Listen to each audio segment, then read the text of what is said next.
Você tem um ídolo. Alguém que te mostra que o impossível é real. Para o Enzo, esse cara era o Júlio, o furacão. O Júlio foi camisa 10 do nosso time na década de 90. Craque, explosão, ídolo de toda uma geração. O pôster do Júlio estava na parede do quarto do Enzo, amassado com os cantos rasgados, mas sagrado. Enzo era atacante, 17 anos, magro, mais rápido, com o faro de gol que a mãe dizia ser coisa de Deus. O futebol não era só sonho, era vocação. A família era classe média baixa, o pai, motorista, a mãe, costureira. Enzo finalmente conseguiu entrar na base do seu time do coração. Aos 16 anos, ele estava no CT, vestindo as cores que Júlio havia consagrado. Mas a vida real não liga para pôsteres. Um ano depois, Júlio voltou ao clube. Não como treinador ou técnico, voltou como diretor executivo da base. O homem que Enzo idolatrava agora tinha o poder de decidir se ele comia ou se era jogado para fora do alojamento.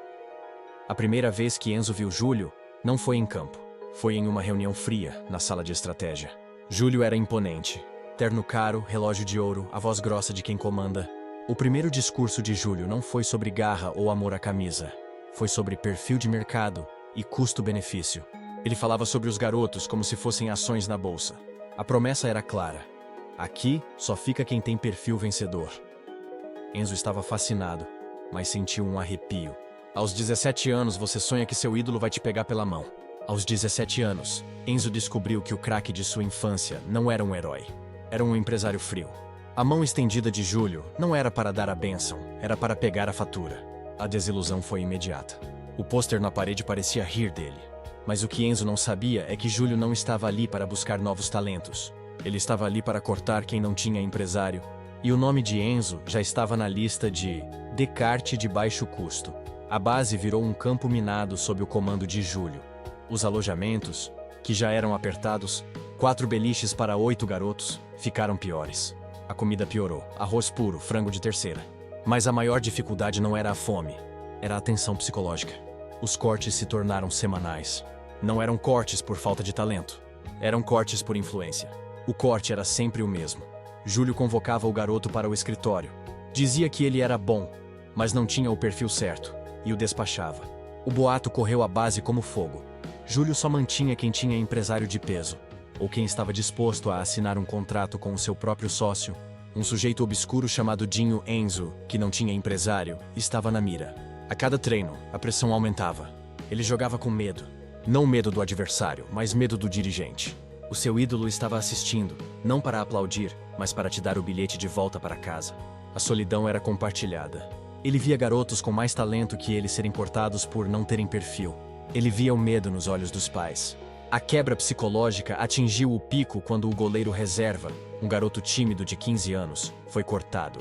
Enzo o encontrou chorando no vestiário com a chuteira na mão. O goleiro disse: "Júlio me cortou. Ele disse que eu tenho talento, mas que meu pai não tem o dinheiro para pagar a taxa do empresário dele." A regra não escrita era a mais brutal. Talento é commodity. Influência é contrato. Enzo se sentiu usado. Aquele homem que ele idolatrava era o responsável por quebrar vidas em silêncio. Ele passou a desconfiar de cada sorriso, de cada aperto de mão. A pressão familiar aumentou. Os pais ligavam perguntando quando viria o primeiro contrato. Enzo mentia. Ele sabia que o dinheiro para o aluguel dependia daquele homem. Ele estava preso. Ele tinha talento, mas o sistema, personificado por seu ídolo, o havia encurralado. Ele parou de jogar com alegria. Jogava com raiva, uma raiva fria e calculada, canalizada para o gol. Foi nesse momento de desespero e raiva que ele soube que precisava de um ato de rebeldia. Ele precisava forçar a mão do ídolo e expor o sistema. O ponto de virada veio no último jogo da fase de grupos do campeonato estadual de base. O time precisava vencer para classificar, e Júlio estava na tribuna, assistindo com o sorriso frio de quem espera a falha. Enzo sabia que era a última chance. Se ele jogasse bem, seria impossível cortá-lo. Se ele fizesse o gol da classificação, Júlio seria forçado a dar-lhe o contrato para não explodir um escândalo. Enzo jogou com o coração na ponta da chuteira. Correu, driblou, brigou. Aos 44 minutos do segundo tempo, o jogo estava 0-0. A bola sobrou para Enzo. Ele viu o goleiro adiantado. No ímpeto, ele disparou de fora da área. A bola fez uma curva perfeita, beijou a trave e entrou. Gol! O gol da classificação. O estádio pequeno veio abaixo. Enzo correu para a torcida, a catarse em seu rosto. Ele havia vencido a partida e pensou: o sistema. Júlio, na tribuna, não aplaudiu. Ele apenas anotou algo em sua prancheta com a caneta de ouro e permaneceu imóvel. A vitória parecia completa. O contrato era garantido, mas o choque veio na manhã seguinte. O treinador o chamou com a expressão de quem foi obrigado a fazer o serviço sujo. Enzo, você foi bem no jogo, mas o Júlio decidiu que você não tem o perfil certo. Você está cortado. Enzo não acreditou. Mas o gol da classificação. O técnico apenas encolheu os ombros. Não é sobre o que você fez em campo, é sobre o que você não fez fora dele. Você não tem empresário. O sistema havia vencido onde o talento não falhou. Júlio, o ídolo da infância, o craque do pôster, tinha acabado de assinar sua dispensa, vingando-se da ousadia de Enzo de ter brilhado sem a permissão dele. O clímax emocional veio no escritório de Júlio. Enzo, sozinho com a chuteira na mão, invadiu a sala. Ele não pediu o contrato. Ele exigiu a verdade. Por que você fez isso? Eu fiz o gol da classificação. Você não era um herói? Júlio nem levantou os olhos dos papéis. Disse com a voz fria e calculista. Heróis não dão lucro, garoto. Empresário, sim. Eu não sou mais seu ídolo. Eu sou seu chefe. E você é dispensado. Enzo sentiu o mundo desabar. Ele não tinha mais 17 anos. Tinha acabado de ver o mito ruir. A raiva o dominou. Ele pegou o pôster amassado de Júlio, que estava sobre a mesa, e o rasgou no meio. Mas o que o futebol deixou, além dessa dor e da desilusão com o ídolo, foi uma única certeza.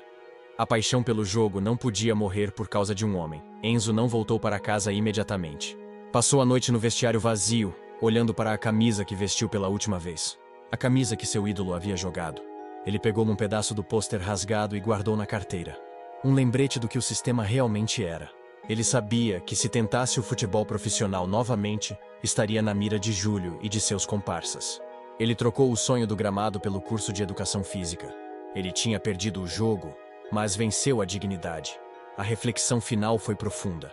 O futebol realmente significou a traição e a desilusão com o ídolo? Não. O futebol era o campo de terra, a raiva canalizada para o chute, a amizade nos alojamentos. O problema era a estrutura por trás. Enzo transformou seu fracasso em sua maior ferramenta. Hoje, Enzo, agora com 22 anos, é treinador em uma escolinha comunitária. Ele não ensina apenas tática, ele ensina ética. Ele ensina os garotos a desconfiar do sorriso fácil, a valorizar o estudo e a entender que o craque na TV pode ser o carrasco no escritório. Ele nunca vestiu a camisa do time principal, mas ele usa o campo de terra como seu novo palco. A ironia é que enquanto Júlio, ou Furacão, está na TV, vendendo a imagem de grande descobridor de talentos, Enzo está no chão, ensinando o verdadeiro valor do jogo. Ele não virou jogador, virou escudo. Sua maior vitória não foi o gol de falta, mas o dia em que ele rasgou o pôster de seu ídolo e entendeu que o caráter vale mais que o talento.